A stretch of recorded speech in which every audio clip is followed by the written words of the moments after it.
Why does stress cause that reduction in empathy? All sorts of interesting stuff, various places in the brain, but in one region, uh, we colleagues and I and lots of other people in the field think we've gotten a sense of the brain region that's relevant, something called the anterior cingulate cortex. And if you want to summarize it, this is the part of the brain where you feel someone else's pain. Sit someone down, stick them in a brain scanner, poke their finger with a pin, and like all sorts of ouch parts of the brain activate. And as part of that, this part of the brain, anterior cingulate, also activates, and it's got a lot to do with interpreting what the pain means, that sort of thing. Like you poke somebody with a pin, after you've told them they've just had this very powerful anesthetic cream smeared over their finger, when in actuality it's like cream cheese or something. And they don't feel the pain. The parts of their brain that are saying, ouch, that was in my finger, are still going on.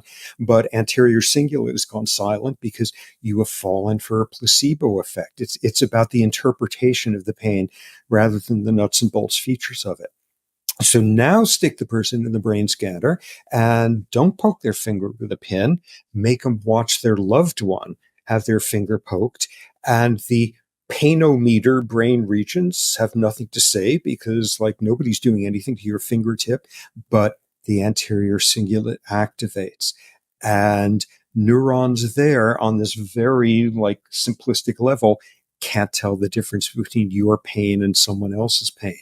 Um, Big, amazing sort of footnote in there.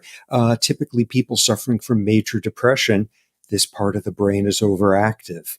It's just pain 24/7 wherever you look and that kind of thing. Okay, so it turns out that when people are stressed, they become less generous. They're more likely to cheat in an economic game. Their moral compass goes out the window. Their range of concern narrows down to people who look just like me and pray like me and eat like me and all that sort of stuff that we're way familiar with. Um, and it turns out what stress hormones are also doing is disrupting the functioning of this part of the brain. And there's like a drug you can give to rats or give to college freshman volunteers, which will block the effects of the stress hormone. And when you throw that in there, they maintain their empathy despite being stressed. They maintain all sorts of physiological markers of it. We're feeling less capacity to look at somebody else's pain and somebody else's perspective on the world when we're stressed, because what matters has turned into a very self-interested focus for most people.